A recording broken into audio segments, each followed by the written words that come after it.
എന്തൊക്കെ ബഹളമായിരുന്നു. ആടാത്ത കപ്പല്, ലോകത്തില്ലാത്ത കപ്പിത്താൻ, നമ്പർ 1 സിസ്റ്റം. ഇപ്പതാ ഓട്ടക്കപ്പൽ മുങ്ങി താഴുകയും ചെയ്ത് കപ്പൽ മുതലാളി വാതറന്ന് മിണ്ടുന്നുമില്ല. സിസ്റ്റം ആണെങ്കിൽ മൊത്തത്തിൽ തകർന്ന് തരിപ്പണം ആവുകയും ചെയ്തു. ഡയറക്ടർ ഹെൽത്ത് സർവീസസ് അതിൽ എന്താണെന്നുള്ളത് പറഞ്ഞിട്ടുണ്ട്.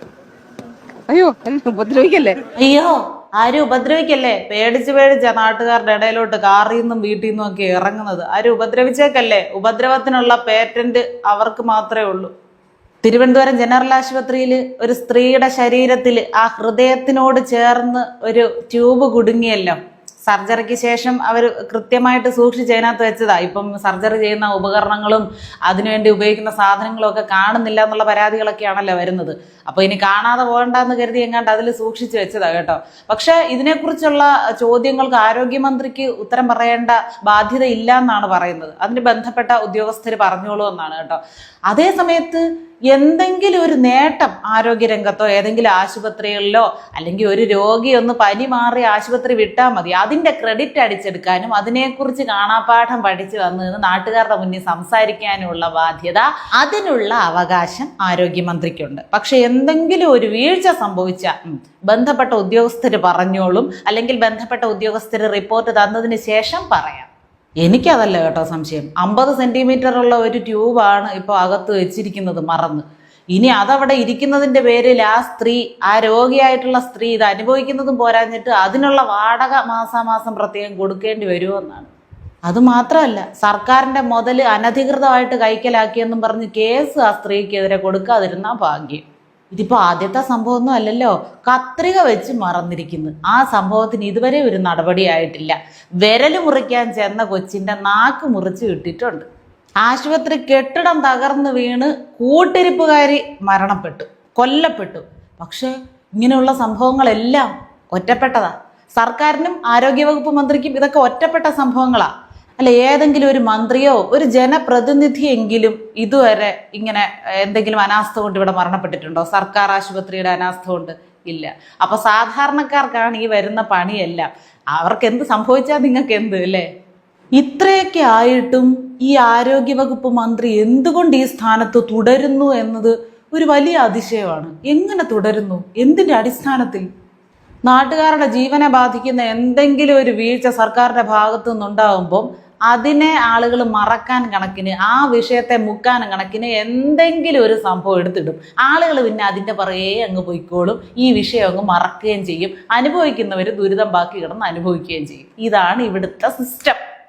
ഇപ്പൊ ആശുപത്രിക്കാർ പറയുന്നത് ഒരു സർജിക്കൽ ഗൈഡ് ട്യൂബോ ഒരു കത്രികയോ ഒരു കത്തിയോ അല്ലെങ്കിൽ 1.5 കിലോ പഞ്ഞിയോ ഒക്കെ തിരികെ ശരീരത്തിനകത്ത് കയറ്റി വെച്ചാൽ ഒന്നും സംഭവിക്കാൻ പോകുന്നില്ലെന്നാ.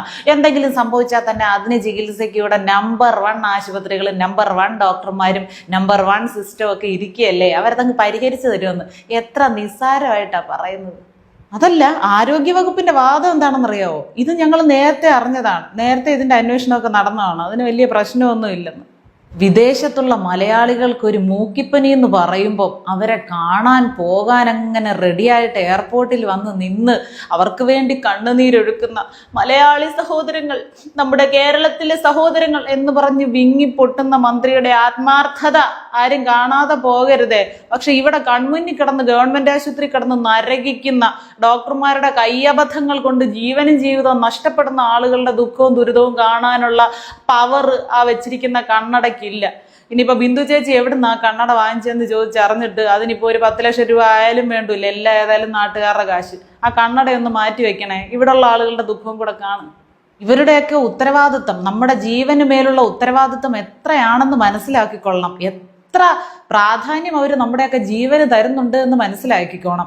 ഒരു ഉത്തരവാദിത്തപ്പെട്ട ആരോഗ്യവകുപ്പ് മന്ത്രിയോട് ഇതിനെപ്പറ്റി ചോദിച്ചപ്പോൾ പറയുകയാണ്, DHSS അതിനുള്ള മറുപടിയൊക്കെ തന്നിട്ടുണ്ടല്ലോ, റിപ്പോർട്ട് തന്നിട്ടുണ്ടല്ലോ, അതിൽ കൂടുതൽ എനിക്കൊന്നും പറയാനില്ലെന്ന്. പാവപ്പെട്ട ജനങ്ങൾ എന്ത് ചെയ്യുമെന്നാണ് കേട്ടോ ആലോചിക്കുന്നത്. ഒരു പ്രൈവറ്റ് ആശുപത്രി കാണിക്കണമെങ്കിൽ, എന്തെങ്കിലും ഒരു രോഗം വന്നാൽ കാണിക്കണമെങ്കിൽ വീടിൻ്റെ ആധാരം കൊണ്ടുപോകണം. അല്ലെങ്കിൽ ഉള്ള സ്വർണ്ണം എല്ലാം ഇന്നത്തെ വിലയുടെ അനുസരിച്ചുള്ള സ്വർണ്ണം എല്ലാം കൂടെ കെട്ടിപ്പെറുക്കിക്കൊണ്ട് പോകേണ്ട അവസ്ഥയാണ്. കയ്യിലുള്ള സമ്പാദ്യം എല്ലാം ഒരു പനി വന്ന് മാറുമ്പോഴേക്കും തീർന്നു പോകും. അതാണ് സ്വകാര്യ ആശുപത്രികളുടെ അവസ്ഥ. അവിടുത്തെ ബില്ല് അത്രത്തോളം വരും. സർക്കാർ ആശുപത്രികൾ ഇങ്ങനെ എടുത്തു പിടിച്ചുകൊണ്ട് നിൽക്കുകയാണ്. നിസാരം ഒരു പനിക്ക് എന്ന ഒരു മനുഷ്യൻ്റെ, ഞാൻ കഴിഞ്ഞ ദിവസവും പറഞ്ഞു, അയാൾക്ക് എന്തോ ഒരു ഇഞ്ചക്ഷൻ ചെയ്തു. അത് അയാൾ എന്തെങ്കിലും അലർജിക്കാണോ എന്നുള്ള ടെസ്റ്റ് പോലും ചെയ്യാതെ ഇഞ്ചക്ഷൻ ചെയ്തിട്ട് അയാൾ അതോടെ തളർന്ന് കിടപ്പിലായി എന്ന് പറയുന്നു. ആ വാർത്തയുടെ ബാക്കി പിന്നെ അറിഞ്ഞില്ല. ഇതൊക്കെ ഓരോ സ്ഥലത്തും സംഭവിക്കുന്ന കാര്യങ്ങളാണ്, പല ജില്ലകളിൽ പല പ്രദേശങ്ങളിലായിട്ട്. എന്തുറപ്പിലാണ് സർക്കാർ ആശുപത്രിയിലോട്ട് ചെന്ന് കയറുന്നത്? അല്ലെങ്കിൽ പിന്നെ ഞങ്ങൾക്ക് ഇവിടെ എന്തെങ്കിലും അസുഖം വരുമ്പം അമേരിക്കയ്ക്ക് പോകാനുള്ള സംവിധാനം നിങ്ങൾ ഉണ്ടാക്കി തരണം. ജനകീയ സർക്കാരല്ലേ, ജനങ്ങളുടെ കക്ഷത്തിരിക്കുന്ന സർക്കാരല്ലേ, നിങ്ങൾക്ക് മാത്രം അമേരിക്കയിൽ പോയി ചികിത്സിച്ചാൽ മതിയോ? ഞങ്ങളും കൂടെ സായിപ്പിന്റെ മരുന്നിന്റെ ഗുണമൊന്നും അറിയട്ടെ. ആശുപത്രി ഇടിഞ്ഞു വീണ് ആള് മരിച്ചിട്ടും നമ്പർ 1 എന്നുള്ള തള്ളിനും പ്രസംഗത്തിനും ഒരു കുറവുമില്ല. എന്നാൽ എന്തെങ്കിലും ഒരു സംഭവം ഉണ്ടായ ഉത്തരവാദിത്തത്തോടു കൂടി ഒരു മറുപടി, ഒരു വാക്കെങ്കിലും വായിന്ന് വരുമോ? എന്തെങ്കിലും പറഞ്ഞാൽ ഞങ്ങൾ വരുന്നതിന് മുമ്പ് ഇതിനേക്കാൾ മോശമായിരുന്നു സംഗതി, അതുകൊണ്ട് ഇത്രയെങ്കിലും മോശമാക്കാനുള്ള അവകാശം ഞങ്ങൾക്കുണ്ട് എന്നാണ് ഇവർ വാദിക്കുന്നത്. ഇവരോട് പൊതുജനങ്ങൾ എന്ത് മറുപടി പറയാനാണ്? ഇവരേത് മുഖവും കൊണ്ട് ആളുകളോട് വോട്ട് ചോദിക്കാൻ ഇനി വീടുകളിൽ വരുമെന്നാണ് എനിക്കറിയാൻ വയ്യാത്തത്. പക്ഷെ അതിന് ഒരു ഉളുപ്പും കാണില്ല കേട്ടോ, ഒരു പ്രശ്നം അവർക്കില്ല. ഇവർക്കൊന്നും ഇവരുടെ ഭരണം അനുഭവിക്കുന്ന പൊതുജനങ്ങളുടെ അഭിപ്രായത്തിന് വില കൊടുക്കേണ്ട കാര്യമില്ല. അതൊന്നും അവർ പരിഗണിക്കുന്നതേ ഇല്ല, അവരതിനെ മാനിക്കുന്നതേ ഇല്ല. അവരെ അംഗീകരിക്കേണ്ടത്, അവർക്ക് അംഗീകാരം വേണ്ടത്, അവരത് ആഗ്രഹിക്കുന്നത് വിദേശ രാജ്യങ്ങളിൽ നിന്നുമാണ്. വിദേശ രാജ്യത്ത് നിന്ന് നമുക്ക് ഇന്ന ഒരു അവാർഡ് കിട്ടി, ഇന്ന കാറ്റഗറിയിൽപ്പെട്ട ഒരു അവാർഡ് കിട്ടി എന്നൊക്കെ പറഞ്ഞ് അതിനെ അങ്ങ് വല്ലാതെ ഒരു സ്വയം പുകഴ്ത്തലിലേക്ക് കൊണ്ടുപോകും. ഞങ്ങൾ എന്തോ ഇവിടെ ചെയ്തു മറിച്ചതിൻ്റെ ഒരു റിസൾട്ടാണ് ആ ഒരു സമ്മാനം എന്നൊക്കെ പറഞ്ഞു. ഇപ്പൊ കഴിഞ്ഞ ദിവസം തന്നെ കണ്ടില്ലേ, നമ്മുടെ റീൽസ് മന്ത്രി ഇവിടുന്ന് കുടുംബസമേതം പ്രിയതമയൊക്കെ ആയിട്ട് ബാങ്കോക്കിൽ പോയി ഇത്രയും വരും ഒരു ട്രോഫി കിട്ടിയിട്ടുണ്ട്. അതും പിടിച്ചുകൊണ്ട് കുറെ മാസ് ബീജിയും ഒക്കെ ഇട്ടുകൊണ്ട് കോട്ടും സ്യൂട്ടും ഒക്കെ ഇട്ട് നടന്ന് അതിന് തക്ക വണ്ണമുള്ള ഒരു റീൽസും പോസ്റ്റ് ചെയ്തിട്ടുണ്ട്.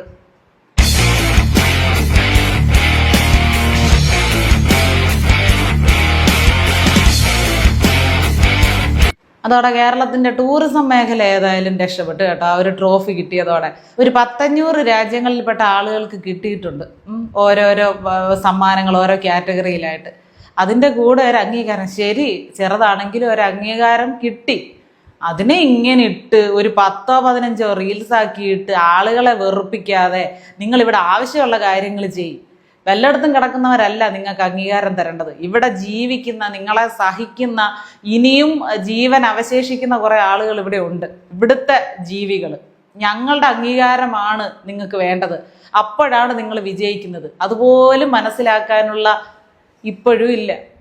ഞാനൊന്ന് പറയട്ടെ, എല്ലാവർക്കും ഒന്നും ഇപ്പൊ സ്വകാര്യ ആശുപത്രികളെ ആശ്രയിക്കാൻ പറ്റില്ല ചികിത്സയ്ക്ക് വേണ്ടി. സർക്കാർ ആശുപത്രിയാണ് നിങ്ങൾ ആശ്രയിക്കുന്നതെങ്കിൽ നിങ്ങൾ പോകുമ്പോൾ ഉള്ള നിങ്ങളുടെ വെയിറ്റ്, അതുപോലെ തന്നെ നിങ്ങൾ മൊത്തത്തിലൊന്ന് സ്കാൻ ചെയ്തിട്ട് പോകുക. അതിന് എത്ര രൂപയാണെങ്കിലും നിങ്ങൾ ചിലവാക്കുക. പുറത്തു നിന്ന് എവിടെയെങ്കിലും സ്കാൻ ചെയ്ത് നിങ്ങളുടെ മൊത്തത്തിലുള്ള ശരീരഭാരവും നിങ്ങൾ ചെക്ക് ചെയ്യുക. എന്നിട്ട് അവിടെ ട്രീറ്റ്മെന്റ് കഴിഞ്ഞ് ഇറങ്ങിയതിന് ശേഷം വീണ്ടും നിങ്ങളൊന്ന് സ്കാൻ ചെയ്യുക, ശരീരഭാരവും ചെക്ക് ചെയ്യുക. ചിലപ്പോൾ എക്സ്ട്രാ ഒരു 5-10 കിലോ ഒക്കെ നിങ്ങൾക്കുണ്ടെങ്കിൽ, എന്തെങ്കിലുമൊക്കെ അകത്ത് കുത്തിക്കയറ്റി വെച്ചിട്ടുണ്ടെങ്കിൽ ഈ ശരീരഭാരം ചെക്ക് ചെയ്യുന്നതിലൂടെയും സ്കാനിങ്ങിലൂടെയോ എക്സ്റേയിലൂടെയോ ഒക്കെ അറിയാം. എന്ത് ചെയ്യാൻ പറ്റും? അങ്ങനെ ഒരു അവസ്ഥയിലാണ് നമ്മൾ ജീവിക്കുന്നത്.